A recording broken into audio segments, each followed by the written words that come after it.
See what Makai Lemon can do, and mostly because I want to see how he can replace A.J. Brown. And I'm not saying he's going to go in there and replace him, but they need someone in there, in that receiver room, hopefully him as a rookie, that can go in there and make some plays, take some pressure off that offense. They're not going to throw it every down, so it's going to be on third downs. It's going to maybe first downs and play actions and down the field. So I'm really excited to see what he looks like in this offense. Yeah, I love it. And, Mina, we've talked a ton about Makai Lemon on this show. What do you think is going to be key for the Eagles to make sure that Lemon is a productive part of the offense?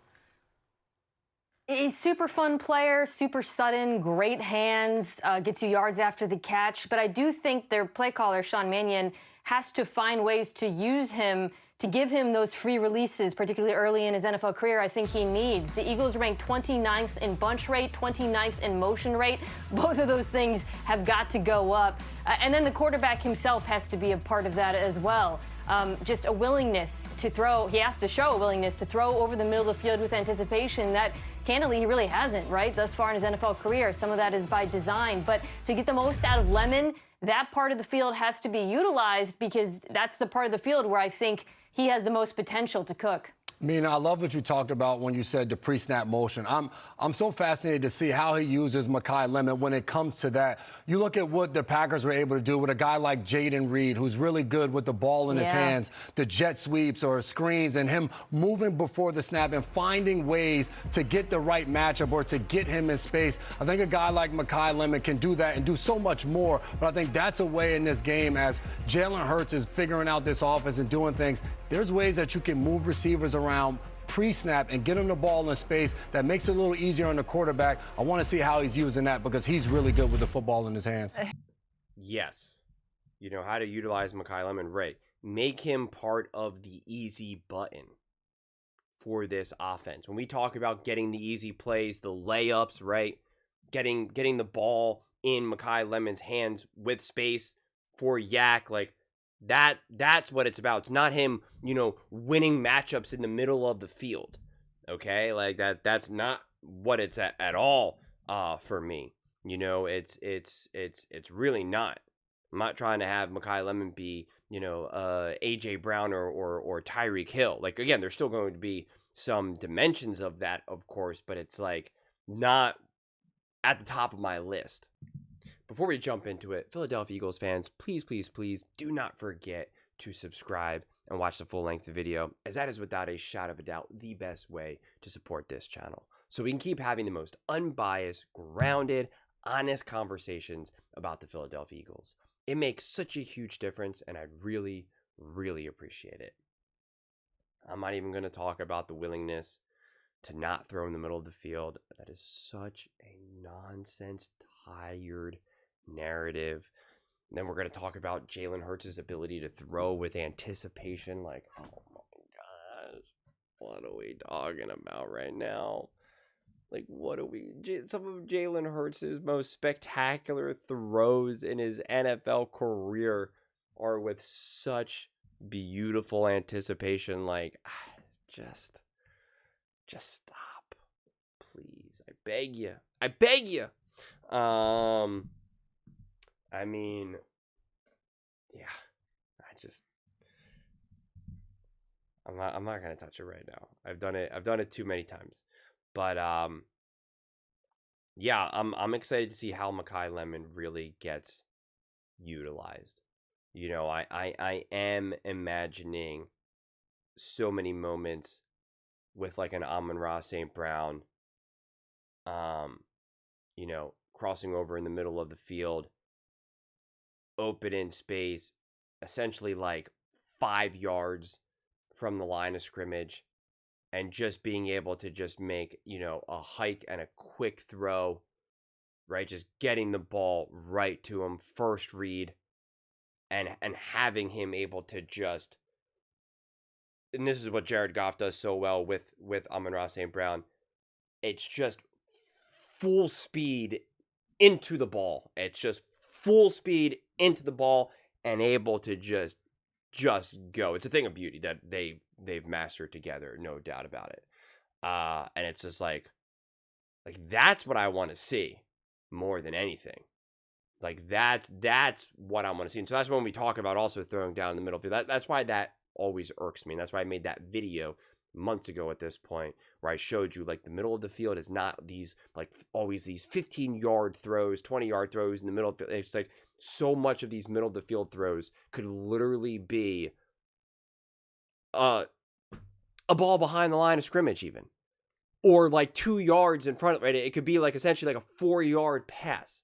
So the idea that Jalen Hurts has an unwillingness to throw a 4-yard pass that could be really productive, like it just, everyone just keeps thinking of these like 100%, these intermediate, 10, 12, 15-yard throws in the middle of the field. And it's just like, sure, whatever, again, like whatever you say.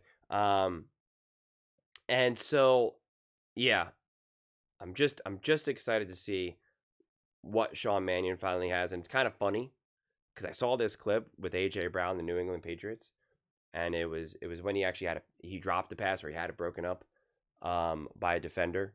And I don't know if that's the play that Vrabel yelled at him. I'm not sure, because I heard that. I don't get locked into that type of stuff because it just doesn't matter to me. But I can't ignore like the headline itself, because I obviously will just see it. I'm just not going to click the article necessarily or read the post on social media. But it was something where he was like, Vrabel, I guess, yelled at him, and it's like, it's good, it's accountability or whatever. But I saw the one replay of him in practice, and it was essentially like every throw that Jalen Hurts has ever thrown to AJ Brown, right? Like that's, it's just a 50-50 ball, down the line. Like it was just what we've all seen 100+ times, and so it's just same old. And maybe some of the limitations were on AJ Brown himself, and just the personnel themselves, and the coaching themselves. I mean, it's just an idea, just a thought. I know it's a crazy thought, crazy idea, but man, I'm been kind of dragging my feet, because I made a list before of the teams that I'm most excited to see. Like I did like a tier thing of the teams that I'm most excited to see, and I wanted to update it and do it again, because now there's like all these different moves, all these different changes, and just my feelings change, right? Like I made that, I don't know, probably in like March or something, maybe even February, and I want to make like an updated list of that. Eagles will definitely be in the top tier, because it's just like we're just going to see a true different offense. I'm just warning you right now. I'm just warning you right now. 2 things. Okay. 1, I'm going to be super obnoxious with Jalen Hurts succeeding in this system. That's number 1. Probably the most important thing to emphasize. 2, watching the games is going to be super annoying, because we're constantly going to hear, see, these are the things that this offense wasn't doing last season. These are the things that we haven't seen out of Jalen Hurts. What took them so long? Like we're going to hear that type of commentary again and again and again. Like we are going to hear that week after week after week.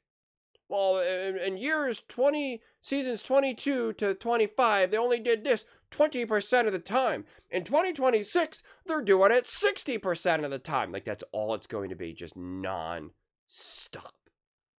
I'm telling you that right now. No matter what it is, but however they want to unpack it, whether it's going to be like yak per completion, throws in the middle of the field, however they're going to under center, any of that type of stuff, we're going to just be fed that nonstop, and it's going to be every single game. It's going to be every single game. And I imagine we're also going to hear commentary from Greg Olsen, Tom Brady, and Troy Aikman. And they're going to be celebrating Jalen Hurts doing this. And they're going to be like, a lot of people said that he can't do this. And, I always thought that was a ridiculous thing to say, because of course he can do it. You know, when has he ever shown throughout the course of his career that he can't do something? You know, clearly it was a philosophical thing and a personnel thing, and you know, the moment that they felt that they got the players there and the coaching staff there, Jalen Hurts is clearly doing it and doing it at a heck of a level right now. You know, and that's what we're gonna hear Greg Olsen say. That's what we're gonna hear Tom Brady say, and that's what we're gonna see Troy Aikman say. Okay, that's what we're gonna hear. Those are just my thoughts. I'd absolutely love to hear yours. What do you guys all think about Jalen Hurts and the Philadelphia Eagles, and you know, the impact that Makai Lemon can have on this offense right now, year one, rookie season? Let me know your thoughts in the comments below. I read every single comment, whether you agree with me or disagree with me. Either way, let's get in some discussions, let's get in some fights, but ultimately, let's just have some fun. Please do consider subscribing. We're building an amazing community here, and I absolutely love to see you part of it. I want to build something that we all generally feel connected to, something that we're really excited to be part of. I think we're well on our way to doing it. Please don't forget to give this video a thumbs up, as it really does help visibility and the algorithm. Thank you so much. See you next time.